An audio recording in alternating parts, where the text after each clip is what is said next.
Nos acompaña Javier Blasco, director de Adecco Group Institute. Javier, buenas tardes. Hola, ¿qué hay? Buenas tardes. Bueno, habéis publicado un estudio, un informe sobre los efectos, ¿no?, que está teniendo la reforma laboral, o al menos algunas consideraciones a tener ya en cuenta sobre las dinámicas que estamos viendo. Una de las cosas que destacáis sobre todo es que la ratio de rotación de contratos en los fijos discontinuos ya es mayor que la de los contratos temporales. Para que nos entienda bien la gente que nos está viendo en casa, cuéntanos por qué es importante vigilar esa ratio y cuál es la dinámica que estáis apreciando entre esos fijos discontinuos y esos temporales. Bueno, efectivamente el trabajo fijo discontinuo es un trabajo que debería tener cierta estabilidad dentro de que sea repetitivo en el tiempo, ¿no? Intermitente o cíclico, y lo que estamos viendo es que hay una mayor tasa de contratos en función de la población ocupada en un colectivo como los fijos discontinuos, incluso por encima de los contratos temporales.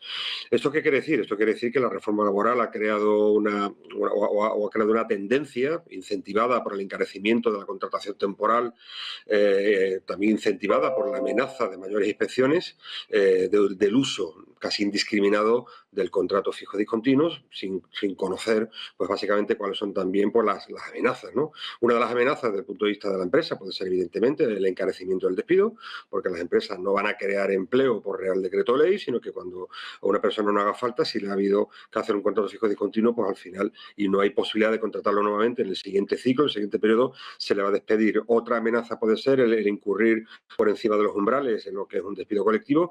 Y otra de las amenazas, desde el punto de vista de la persona trabajadora, es que el trabajador fijo discontinuo se vuelva o se convierta en un trabajo, digamos, pues de menor valor, precario, si me permiten un poco la expresión. ¿La precariedad con qué tiene que ver? Bueno, dentro de digamos, del cambio un tanto terminológico al que deberíamos ir asistiendo, ¿no? Entre que ya la diferencia entre indefinido e indefinido, indefinido fijo, como se llama en la administración pública, yo creo que la estabilidad en el empleo tiene que ver, evidentemente, con el tiempo de trabajo, pero tiene que ver también con las posibilidades de recualificación, ¿no? Y de estabilidad y de sostenibilidad de ese empleo. Y una de las amenazas es que el trabajador fijo discontinuo pues se haga de él un uso inadecuado, ¿no? De hecho, ya se ha anunciado una nueva inspección, con lo cual va a ser inspección sobre inspección, es decir, norma con inspección, nueva norma con una inspección, con lo cual esto lo que genera en el mercado de trabajo es una enorme incertidumbre y sobre todo una enorme inseguridad jurídica que para la creación de empleo es el peor mensaje.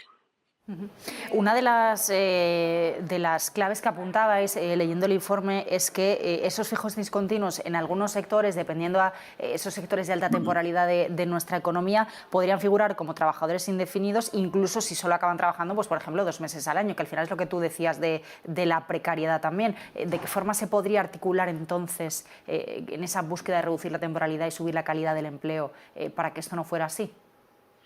Bueno, nosotros lo que estamos viendo es que el contrato, por ejemplo, el antiguo eventual, un poco aglutinado con parte de la obra que se ha convertido en nuevas circunstancias de la producción, empieza a coger su lugar natural y empieza a tener, yo creo que el protagonismo que le queda dentro de la mayor rigidez de la contratación temporal.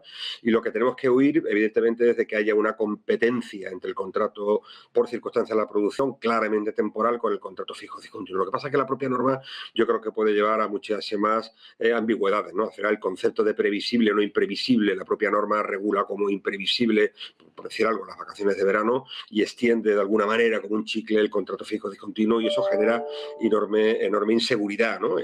Y dudas a la hora de aplicarlo. ¿Cómo se podría hacer esto? Bueno, nosotros desde el sector de las empresas de empleo venimos demandando mayor protagonismo. Al final, la sostenibilidad del fijo discontinuo, como decía, tiene que ver con la capacidad de recualificación y también de rotación entre sectores y profesiones, porque además eso supone un deseado incremento salarial, una deseada polivalencia y, bueno, nos gustaría tener una mayor participación en este acompañamiento de los fijos discontinuos, ¿no? Que al final todo esto va a tener que ver, como decía, con las políticas activas de empleo, con las posibilidades de formación continua de las personas y que de alguna manera les facilite esa empleabilidad. Si miramos algunos de los elementos más que destacabais en el estudio, hablabais también de esa posibilidad de que finalmente podamos tener un mercado laboral más estable pero menos flexible, ¿no? Y eso también tiene que ver con lo que justo nos apuntabas antes. ¿De qué manera estáis previendo que pueda suceder eso? ¿Qué consecuencias va a tener la menor flexibilidad? Sobre todo también porque estamos viendo alertas de que quizá parte de los contratos fijos que se firman tengan una tasa de despido mayor para dentro de un año, dentro de unos meses. ¿Qué más efectos estáis viendo de esta pérdida de flexibilidad? En España, históricamente, por las dificultades en la norma de la flexibilidad interna, se ha acudido siempre al modelo de contratación laboral como mecanismo de flexibilidad, lo cual no deja de ser una patología, ¿no? Esto se puede recrudecer, efectivamente, ¿no? Es decir, cuando al final una empresa lo que vea es que se ve abocada a utilizar una tipología de contrato, pero como decía antes, la necesidad de empleo no se crea por Real Decreto Ley, pues al final lo que estamos consiguiendo solamente es un encarecimiento del despido.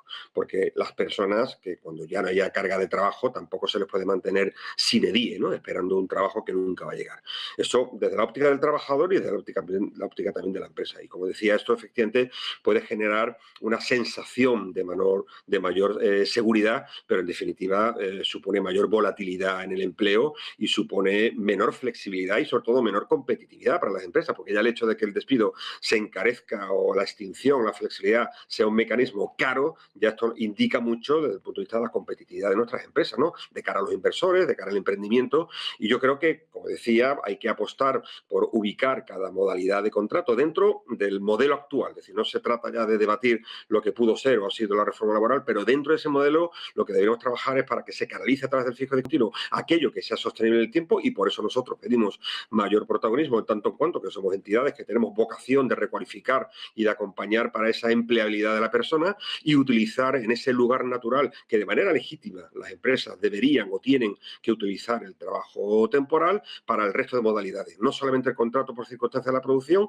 sino también el resto de contrataciones, incluyendo una de las modalidades que reiterativamente nuestro modelo regulador sale siempre perjudicado, que es el modelo de los contratos formativos. Los contratos formativos han caído en global, el contrato formativo, como se le llama ahora, en sus dos modalidades, la modalidad de alternancia y la modalidad de práctica, han caído un 37%. Esto es un problema, porque al final el modelo de contratación formativa es una pieza más del puzzle de la formación y de la recualificación, que parece claro que es uno de los grandes retos de nuestra sociedad, ¿no? Y de nuestro mercado de trabajo.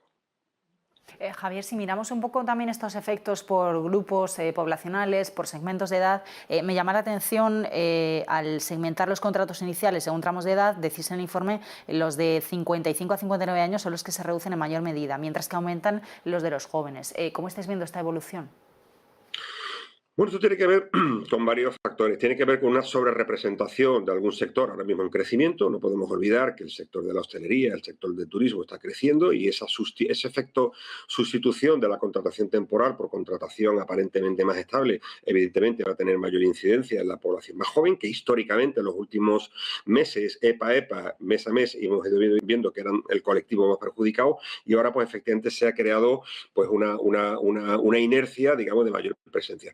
Y luego lo segundo apunta a una importante reflexión, que es qué pasa con el paro de larga duración, ¿no? Es decir, en nuestro país no solamente tenemos un problema de desempleo con carácter general y desempleo joven, sino tenemos también un problema de aquellas personas que ya tenemos más de 500.000 de personas que llevan más de 2 años sin empleo, y más de 1,5 millones de personas que llevan más de 12 meses. Es decir, ¿qué pasa cuando una persona se queda en situación de desempleo a partir de los 45, 50, 55 años, ¿no? Es decir, tenemos probablemente un factor de edadismo, sin duda alguna, tenemos un problema de recualificación, y también tenemos un problema, y vuelvo con los contratos formativos, con que el propio modelo de contratos formativos, por ejemplo, impide a que una persona a partir de los 29 años pueda hacer o se le puede hacer un contrato formativo vinculado a un certificado de profesionalidad de los niveles 1 y 2, que son los de menor duración, que probablemente sean los más idóneos, ¿no? Para esa persona que a partir de cierta edad no tiene mucho tiempo para formarse, o no tiene mucho tiempo para reinventarse, ¿no? Profesionalmente.